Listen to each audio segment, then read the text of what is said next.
우리 마가복음 15장 같이 말씀 나누겠습니다. 이 마가복음은 복음서 중에 가장 먼저 기록되어 있어요. 그리고 이 마가복음은 아주 복음서 중에 가장 짧습니다. 마가는 마가 다락방 할 때 그 마가입니다. 마가 다락방, 그 마가 다락방에서 성만찬도 행하고 또 그리고 마가 다락방에서 성령의 역사도 120명 문도에게 내려오고, 그래서 그 마가 다락방의 집주인이 바로 이제 마가죠. 근데 마가는 이 베드로 사도의 수제자였습니다. 베드로 사도의 수제자. 그래서 이 마가가 원래는 이제 1차 전도 여행할 때 사도 바울하고 같이 갔었는데 중간에 돌아왔지요. 그래서 그 마가가 이 마가입니다.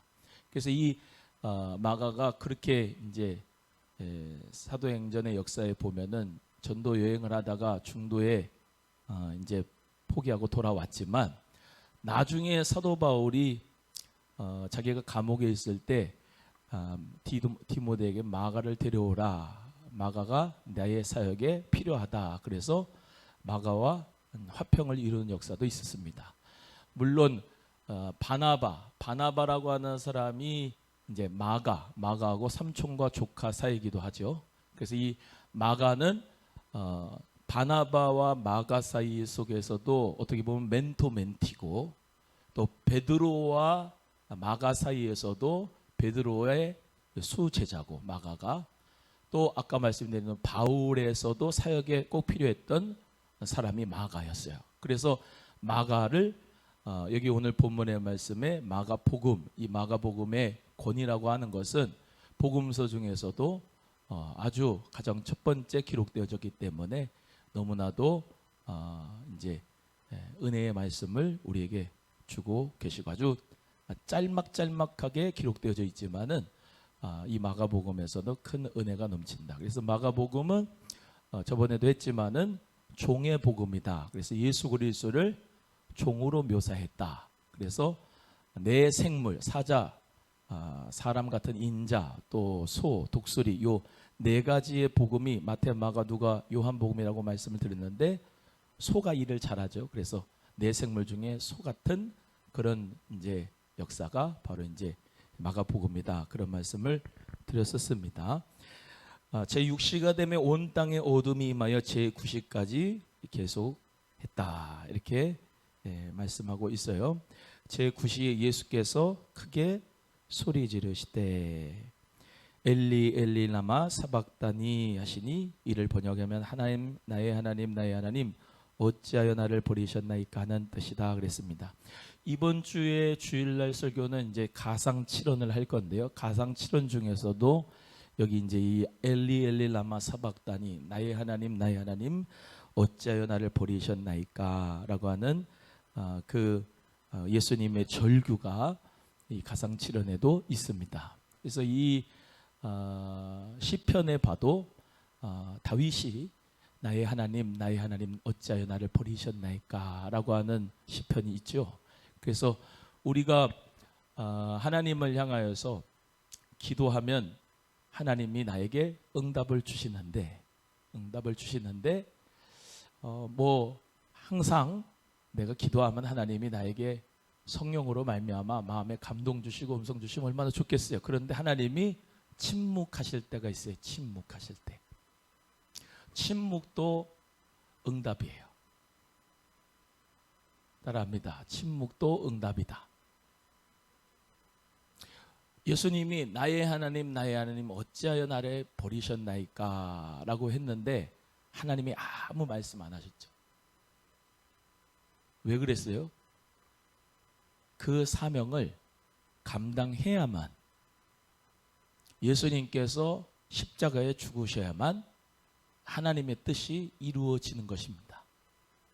하나님의 마음은 가서 당장이라도 십자가에서 예수님을 내려오게, 그리고 영광으로 천사들로 말미암아 받들고 싶어 하셨겠죠, 하나님이. 그런데 그 자리에서 하나님께서 그렇게 하신다면은 우리가 구원을 못 받아요. 예수님은 절규하는 겁니다. 우리가 제일 신앙생활에서 힘든 게 뭐냐면 뭐 봉사하는 것도 사명 감당하는 것도 찬양하는 것도 뭐 다 중요한데 제일 힘든 게 뭐냐면 응답이 없을 때가 제일 힘들어요. 내가 기도를 하나님 앞에 해도 하나님의 응답이 없고 환난만 계속되고 하나님이 정말로 계신가라고 하는 생각이 들 정도로 아무런 사인이 없고 표적이 없고 응답이 없을 때 그때 신앙생활이 제일 힘들어요. 특별히 그런 때가 언제였냐면은 초대교회 때입니다. 초대교회는 예수님이 금방 오실 줄 알았어요. 다시 오실 줄 알았어요. 예수님 부활하시고 난 다음에 보라 내가 속히 오리라 그러셨거든요. 이 예수님께서 AD 33년에 십자가 못 박혀 죽으셨다고 치면은 예수님이 금방 오신다고 했었기 때문에 자기가 살아가고 있을 동안에 예수님이 다시 오겠다 이런 생각을 했겠지요. 그런데 초대교회는 핍박과 박해가 계속되는 겁니다. 옆에서 사랑하는 형제 자매들이 예수님 믿는다고 사자밥이 되고 콜로세움 원형 경기장에서 사자밥이 되고 화형을 해가지고 불에 태우고 어마어마한 핍박과 박해와 환난하는 거예요. 그게 무려 몇 년 동안이냐? AD 313년에 콘스탄틴 대제가 기독교를 공인할 때까지니까 거의 300년 동안입니다. 300년 동안 핍박과 박해를 당하면서 아니 예수님이 오신다고 했는데 핍박과 박해와 순교는 계속되는 거고 그러면서 기도는 하는 거예요. 우리를 불쌍히 해달라고 기도하고 구원해달라고 기도하고 근데 예수님은 계속 안 오시는 거예요. 그래서 이런 문제가 있는 겁니다. 신정론이라고 하는 게 있어요. 신정론. 하나님이 의로우신데 의로운 하나님을 따라가는 의인들이 이렇게 핍박을 받을 수가 있습니까? 라고 하는 문제가 신정론의 문제가 있어요. 그렇지 않습니까?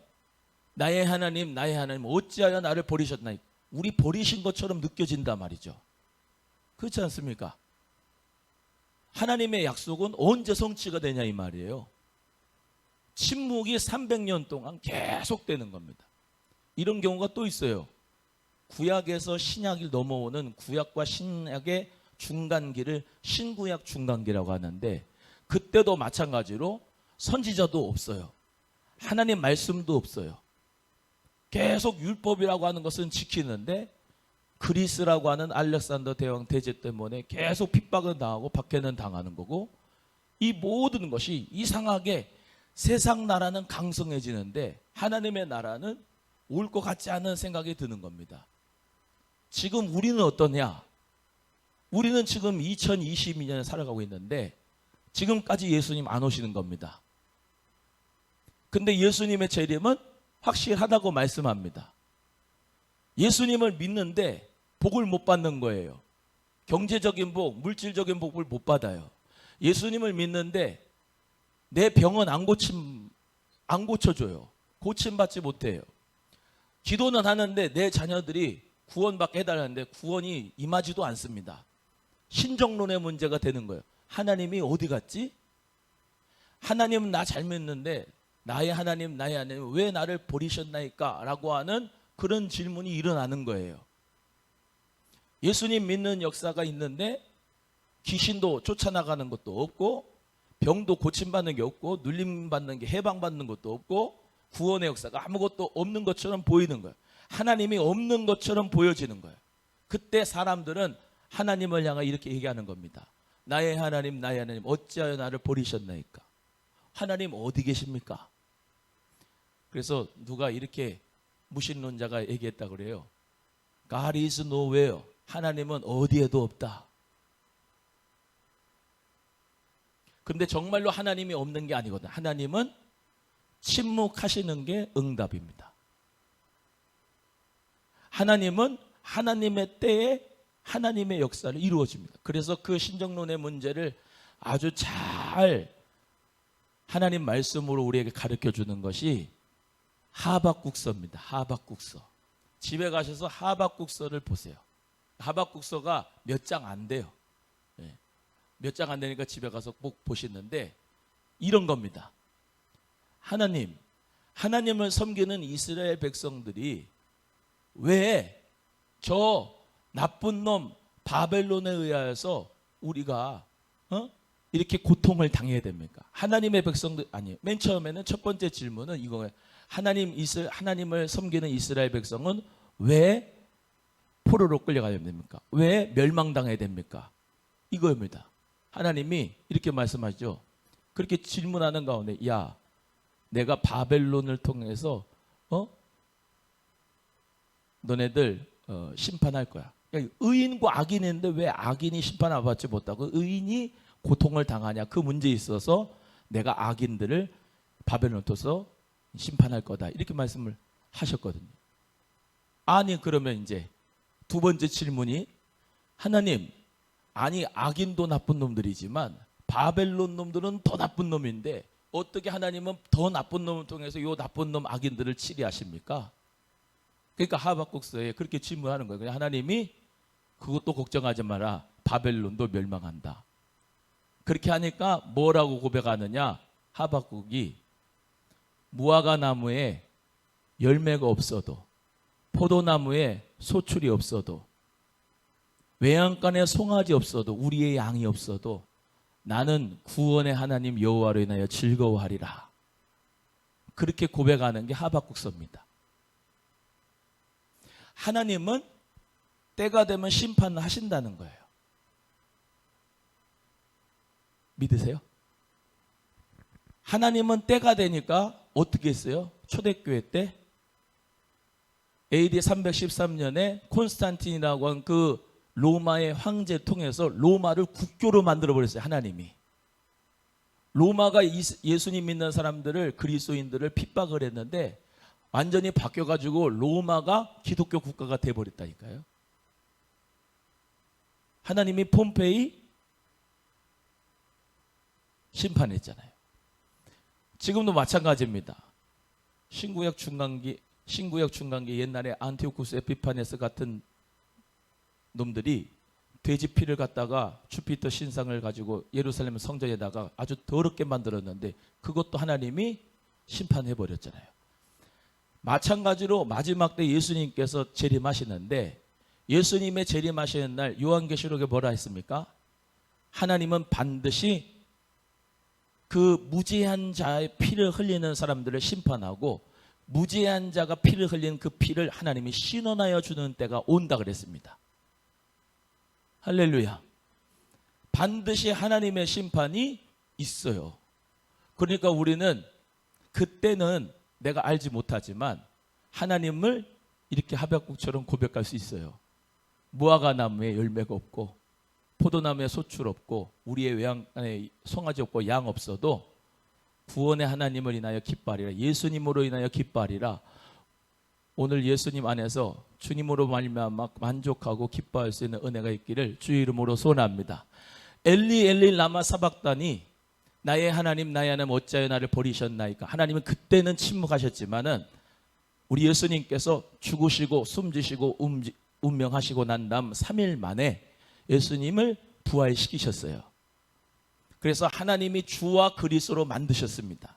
그리고 부활의 영광의 역사, 생명의 역사를 주셔서 우리가 예수 그리스도를 믿고 이방인들이 매 주일마다 예수 그리스도의 이름을 찬양하는 역사를 주셨고, 하나님 보좌 우편에 우리 예수님이 앉게 해주신 역사를 주신 줄로 믿습니다. 하나님의 심판은 완전합니다. 하나님의 심판은 공의롭습니다. 정확합니다. 그러니까 우리 모두 다 하나님을 의지하고 하나님을 원망하지 말고 분평하지 말고 끝까지 오늘 새벽에 말씀드린 것처럼 환난은 인내를, 인내는 연단을, 연단은 소망을 이루는 줄 알게 함이리라. 우리 모두 다 그 은혜를 가지고 승리하기를 주의 이름으로 간절히 소원합니다. 오늘 이 예수님께서 곁에 섰던 자 중에 어떤 이들이 듣고 이르되 보라 엘리야를 부른다 했습니다. 왜냐하면 히브리어 엘리 엘리 라마 사박다니, 아람어 뭐 엘리 엘리 라마 사박다니 이렇게 하면은 엘리 엘리 하니까 엘리야 부르는 거 같잖아요, 그죠? 네? 그러니까 엘리야를 부른다 그러는 거예요 지금. 그래서 엘리야를 부른다 하고 한 사람이 달려가서 해면에 신포도주를 적시어 갈대에 깨어서 마시게 했습니다. 그죠? 가만두라, 엘리야가 와서 그를 내려주나 보자 했습니다. 예수님께서 이 포도주를 받지 않으셨어요. 그리고 큰 소리를 지르시고 숨지셨습니다. 운명하셨어요. 예수님께서 이제 마태, 마가, 누가복음의 시간은 이제 유대인 시간이고 요한복음의 시간은 로마의 시간입니다. 그래서 예수님께서 오전 9시에 십자가에 달리시고 6시간 동안 매달려 계시다가 오후 3시에 이제 돌아가셨죠. 그걸 이제 유대인 시간으로 오후 3시를 구시라고 합니다. 구시. 그래서 이 구시, 3시, 6시, 9시 이때 어떻게 했어요? 하루에 3번씩 기도를 했지요. 유대인들은. 그래서 사도 베드로가 이제 성전에, 예루살렘 성전에 올라갈 때 성전 미문에 앉은 안진뱅이를 봤는데, 그때 제9시 기도 시간에 기도하러 올라가다가 그 안진뱅이가 이제 무엇을 줄고 해서 쳐다봤을 때, 은과 금은 내게 없거니와 내게 있는 것으로 내게 주노니 나사렛 예수 이름으로 일어나 걸어라 해서 그가 뛰어 걸어서 성전에 들어가서 찬미했습니다. 그렇죠? 그때 그 9시 기도 시간이란 말이에요. 여기 나오는 9시가 오후 3시다 이 말이에요. 그래서 오후 3시에 예수님께서 운명하셨다는 겁니다. 여기 보세요. 시간에 대해서 좀 얘기를 하면은 금요일 날 오후 3시잖아요. 그러면은 이 사람들은 아직 6월절이에요. 목요일 날 해 질 때부터 금요일 날 해 질 때까지예요. 하루가. 그러니까 오후 3시는 해가 졌을까 안 졌을까요? 아니잖아요. 6월절입니다. 그 목요일 해 질 때부터 금요일 해 질 때까지가 6월절이란 말이에요. 6월절. 그래서 예수님께서 이제 십자가에 못 박혀 죽으셨는데, 대부분 다 십자가에 죽은 사람들은 다리뼈를 부러뜨렸어요. 죽었나 안 죽었나 이게 운명하잖아요. 그러면 죽었나 안 죽었나 다리를 뼈를 부러뜨리는데, 예수님은 다리뼈를 부러뜨렸다 안 부러뜨렸다? 안 부러뜨렸습니다. 예수님은 창으로 예수님의 이제 허리를 이제 찔렀죠. 그래서 6월절 어린 양은 다시 말하면 이제 정결해야 돼요. 부정하지 않아야 됩니다. 부정하지 않아야 되니까 골수가 나오면 안 돼요. 골수가 나오면 안 되기 때문에 이제, 왜냐하면 골수가 나오면 부정하기 때문에. 예수님도 다리뼈를 꺾잖아요. 6월절 어린 양 제물이 될 수밖에 없는 그런 역사를 하나님께서 이루어 주신 거예요. 할렐루야. 예수님께서는 우리의 6월절 어린 양이 되셔서, 저번에 말씀드렸죠. 6월절 어린 양을 잡아가지고 내장, 심장 이런 거는 다 이제 태워버리고 불에 구워서 먹는다고 그랬잖아요. 불에 구워서. 예수님이 온 몸이 갈기갈기 찢겨주신 거예요. 채찍이 이렇게 되는데, 채찍 끝에 금속 이 사슬이 있어가지고 이렇게 찍어서 당기면 살점이 뚝뚝 당겨져 나와요. 그래서 등허리도 배도 얼굴도 예수님이 다 그 찍힌 자국이 있다니까. 그래서 그 예수님의 그 두루마기를 이제 그 시신을 감쌌던 그런 거는 이제 다 없어지고, 스페인의 오비에도 성당에 가면은 그 얼굴을 수건으로 덮은 것만 이제 안치해 놨는데, 거기 보면은 파나처럼 찍혔단 말이에요. 예수님의 얼굴이 이 살점이 뜯겨가지고 채찍에. 그래서 6월절 어린 양이 제물돼서 그 살을 다 찢겨서 줬어요. 저와 여러분을 위해서. 그러니까 성찬에 참여하면서 우리가 먹잖아요. 예수님의 몸을 먹는데, 그게 원래 한 빵인데 그걸 띄어가지고 내가 하나 먹었다는 의미로 받아들여야 되는 거예요. 예수님의 살덩어리를 내가 먹었다. 6월절 어린 양을 먹었다. 6월절 어린 양을 누가 먹는다고요?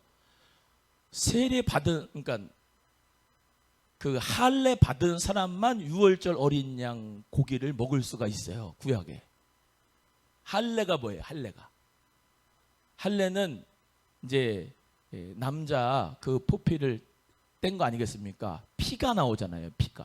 십보라가 모세에게 당신 내 피남편이라 그러잖아요. 할례를 행해야만 선민이라고.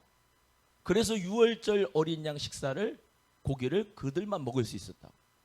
응? 무교병과 쓴나물은 그 구약 사람들이 그 유월 뭡니까 할례 받지 않는 사람도 먹었지만, 우리가 그래서 성찬에 참여하는 사람은 누가 성만찬에 참여해요? 아무나 성만찬에 못 참여하잖아요.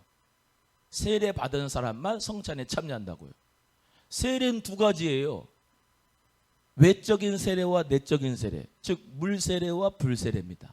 물세례는 이번 주에 우리 유경수 선생님 세례 받지만은 성부와 성자와 성령의 이름은 물로 세례를 주는 거는요, 그건 구원받는 데 필요한 조건이 아니에요.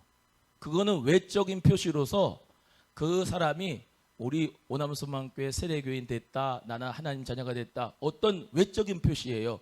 중요한 거는요, 할례가 내 몸에 있잖아요. 그죠? 내 몸에 있어서 선민이라고 하는데, 여러분은 중생이 돼야 돼요. 성령으로 거듭나야 된다고요. 성령의 내적인 세례를 받아야 된다고요. 성령의 내적 마음의 할례를 받아야 된다고.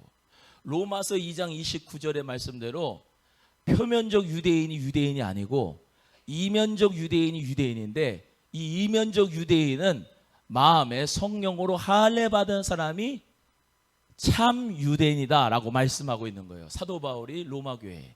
이해가 되십니까? 그러니까 이 교회 쭉 있는데요, 이 지상의 교회가 많이 있는데 내적인 성령의 세례를 받지 않은 사람은요, 아무리 물세례를 받아도 구원이 없습니다. 뭐가 중요한 거냐면 성령의 마음의 내적 세례가 필요한 거예요. 그게 중요한 거예요.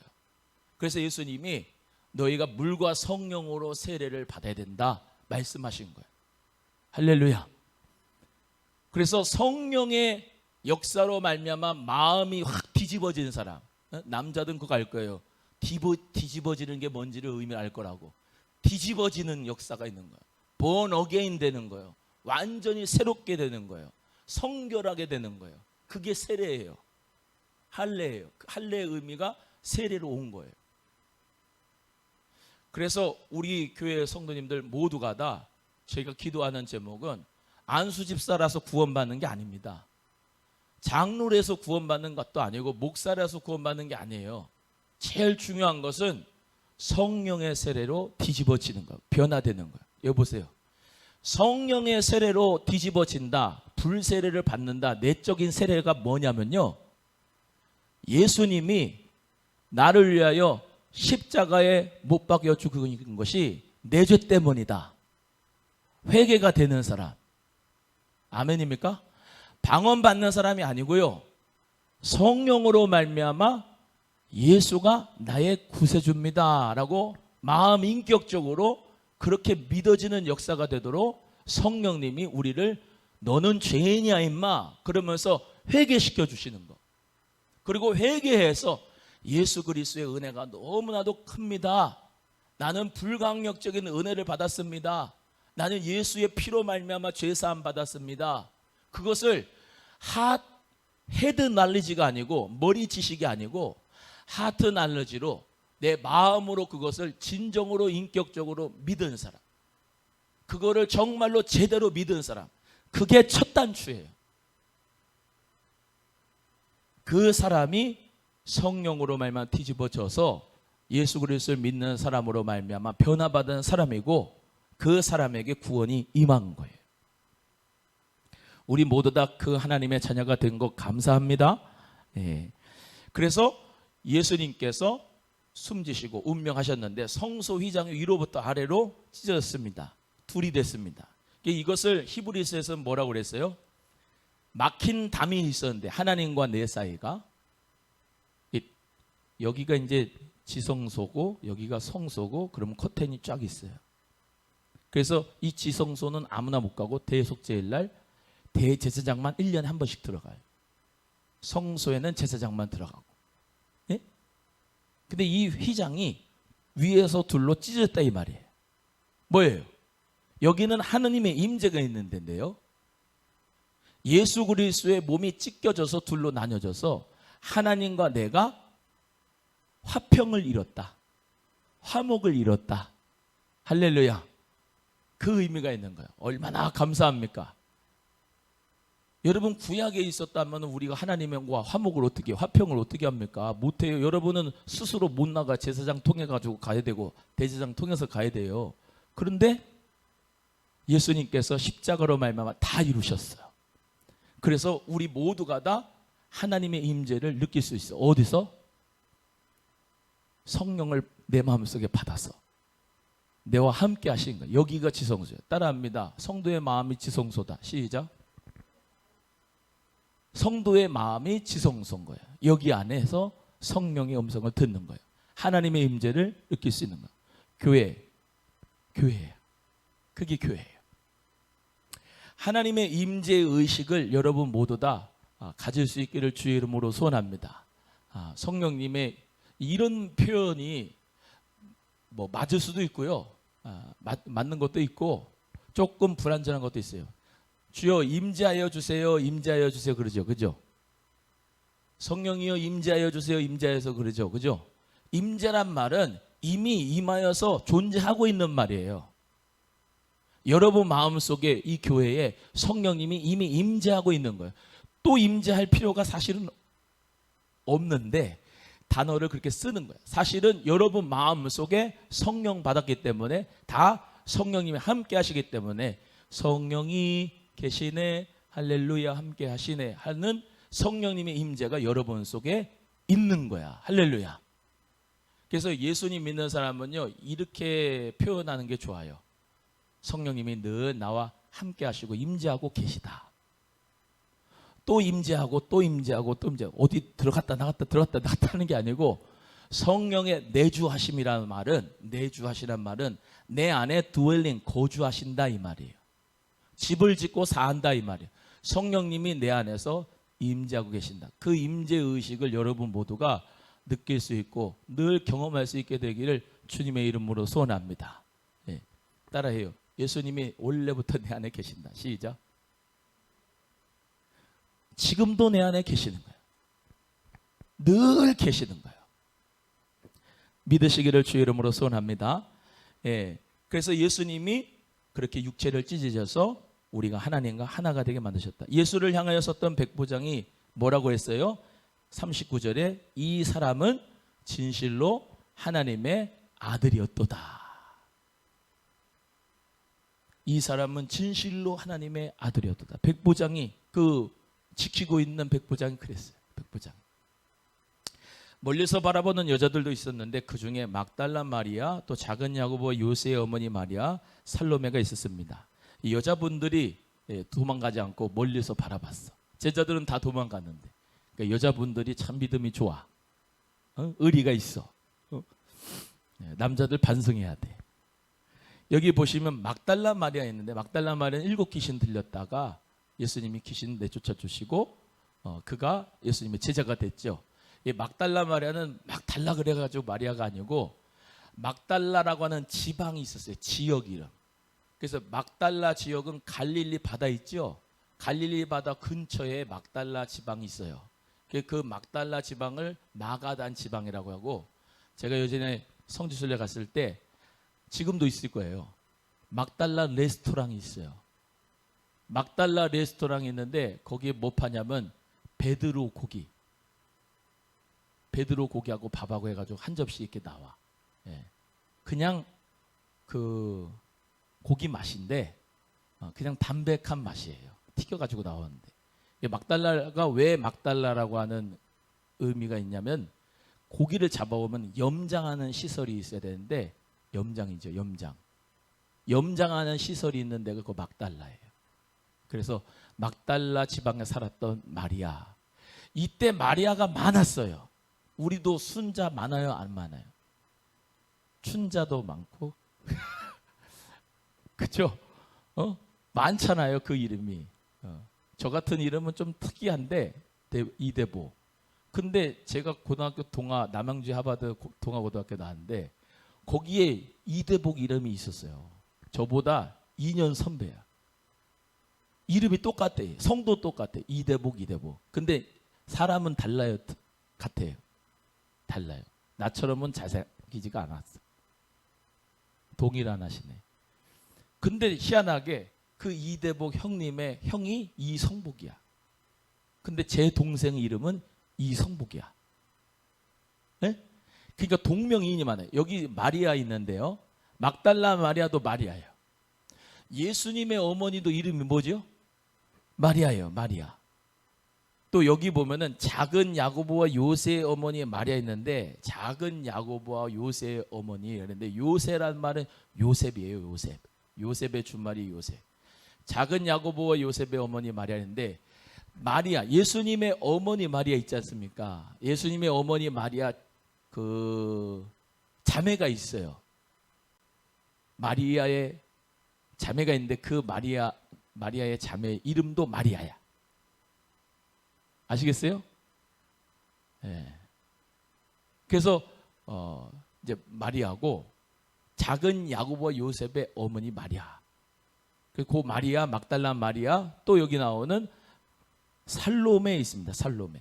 살로메는 야고보와 요한 있죠? 야고보와 요한. 야고보 요한의 어머니가 살로메입니다. 저번에 했죠? 예수님하고 야고보 요한은 이종 사촌간이라고 했죠? 이해하셨어요? 자, 그러면은 다 뭐냐면 이모들일 수 있어요. 이모들이야. 예수님의 쉽게 말하면 이제 인성으로 얘기한다면 이모들이야. 이해가 되시겠어요? 예. 요 막달라 마리아만 예수님의 제자로서 7 귀신 들렸다가 치유받은 여자. 이분 이제 막달라 마리아고. 그렇게. 자, 그래서 멀리서 예수님을 바라봤다는 거죠. 41절. 이들은 예수께서 갈릴리에 계실 때에 따르며 섬기는 자들이다. 이들이 누구라고요? 예수님이 갈릴리 지방에서 사역을 많이 하셨죠. 갈릴리 지방에 뭐가 있어요? 나사렛도 있고 가버나움도 있고 벳세다 들판에서 오병이 기적도 하고, 중풍병자도 고치고 갈릴리에서 사역을 많이 하셨단 말이에요. 예루살렘에는 거의 예수님 집이 십자가 지고 부활하실 때, 그때 6월절 날 요때 이렇게 내려오셨지, 대부분 각 갈릴리 이 지역을 사역을 하시단 말이에요. 그때에 예수님 따르면서 섬기던 여자들이다. 여러분, 예수님 섬기는 여자들, 이 신앙 본받을 수 있기를 주의 이름으로 소원합니다. 예수님의 그 십자가의 길을 따라가는 거, 여자들. 고난의 길, 그 십자가의 길, 생명의 길을 이렇게 목회를 하다 보면은 남자분들도 참 믿음이 좋지만 여자분들이 참 믿음이 좋더라고. 여자분들이. 여러분, 예수님 따라가는 믿음의 사람들 되시기를 바랍니다. 예수님. 남자 여자 따지면 안 돼요. 이외에 예수와 함께 예루살렘에 온 여자들도 많이 있었더라. 성경에 기록되지 않지만 여기 이렇게 나왔죠. 이외에 예수님과 함께 예루살렘에 올라온 여자들도 많이 있었다. 많이 있었다. 자, 이날은 준비일 곧 안식일 전날이었으므로 저물었을 때 누가 왔어요? 아리마대 사람 요셉이 왔습니다. 아리마대 사람이 누구예요? 여기 말씀해 보면은 존경받는 공의회 회원이고 하나님의 나라를 기다리는 사람이다. 이렇게 기록이 되었어요. 그래서 사내들인 공의회 회원 중에 한 사람이었지만 이 아리마대 사람 요셉은 예수의 제자고 또 예수님의 제자일 뿐만 아니라 하나님의 나라를 기다리는 사람이었어.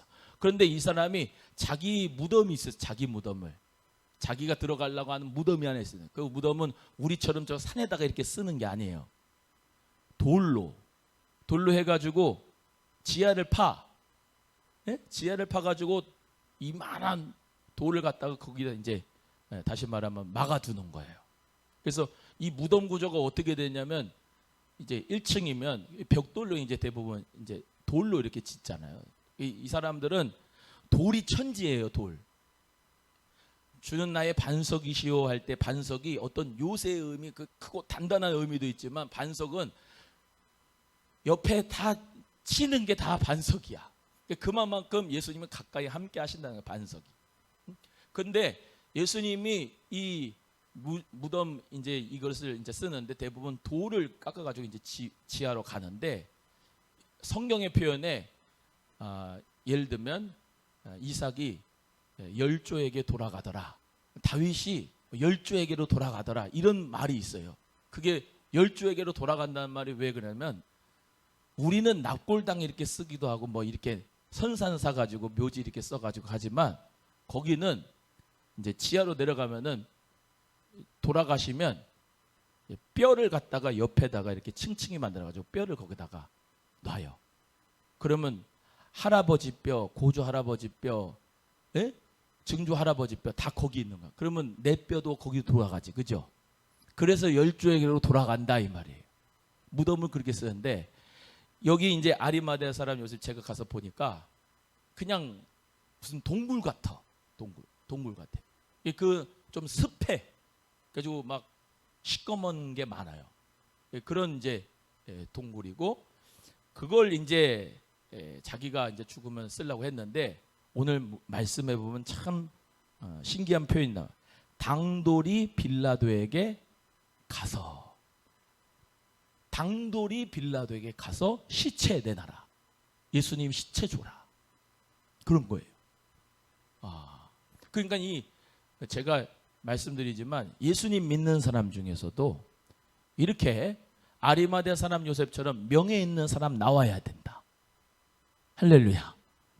명예 있는 사람. 그리고 뭐 나중에 뭐 누가복음에도 나오고 하지만은 니고데모도 침량 100근 가지고 예수님을 이제 이렇게 안장하는데 그것을 사용했단 말이죠. 침량 몰약 가지고 이렇게 100근 가지고. 예수님을 믿는 사람들 중에는 돈도 있는 사람도 나오고 명예 있는 사람도 나와야 되는 것이다. 가난한 사람들만, 여자들만 있는 거 아니다. 예수님은 다 누구에게든지 다 그리스도가 된다라는 것을 말씀드려요. 그래서 여기 산헤드린 공회에서 하나님의 나라를 기다리는 자였대. 우리도 하나님 나라 기다리죠. 하나님의 나라 기다리면서 우리도 예수님을 따라갈 수 있기를 간절히 바랍니다. 그래서 빌라도가 예수께서 벌써 죽었을까 하고 이상히 여겨 백부장 불러서 죽은 지가 오래냐 묻고 백부장이 알아본 후에 아리마대 사람 요셉에게 시체를 내줬습니다. 그때 46절에 예수님의 시체를 어디에 쌌다 그래요? 세마포를 사가지고 예수님을 내려다 그곳으로 쌌다. 바위 속에 판 무덤에 넣어뒀다. 돌을 굴려서 무덤문에 놓았다. 막달라 마리아, 요셉의 어머니 마리아가 예수 둔 곳을 보았다. 그래서 예수님을 가장 먼저, 부활의 예수님을 가장 먼저 찾아가서 천사들을 본 사람이 막달라 마리아입니다. 그러니까 이전에 말이죠. 이 귀신 들린 사람 예수님 앞에 치유받아가지고 은혜가 넘치니까 예수님 1등 가는 제자가 돼요. 그러니까 얼마나 예수님의 은혜에 감사하겠어요. 그렇죠? 오늘 본문의 말씀 통해서 우리가 이제 같이 은혜를 나눴는데 그 예수님을 위하여 우리 모두 다 이 십자가의 길 생명길을 가는 자 되시기를 주님의 이름으로 축원합니다. 우리 모두 다 정말로 이번 성찬 이번 주일날 맞이할 때에도 제가 늘 말씀드리지만 그냥 받는 거하고 내가 나 자신을 회개하고 그 다음에 예수님이 나에게 주신 이 성찬을 참여하는 거하고는 정말로 그 의미가 달라요. 기도하면서 경건하게 예수님의 그 성찬에 참여하는 그런 마음이 있어야 되지 않겠습니까? 그렇죠? 그래서 우리 모두가 한 주간 동안 정말로 오늘 수예배 이렇게 드리시고 또 한 주간 동안 이렇게 주님 앞에 정말로 그 사랑에 감사하면서 그 은혜에 감사하면서 우리 모두 성찬을 준비하고 받을 수 있었으면 좋겠습니다. 우리 함께 기도하겠습니다. 1, 2분 동안만 기도하는데요. 예수님의 그 귀하신 희생과 사랑과 용서를 묵상하면서 기도하고 주기도문 마치겠습니다. 1, 2분 동안만 기도하고 묵상합니다. 하나님 아버지 감사합니다.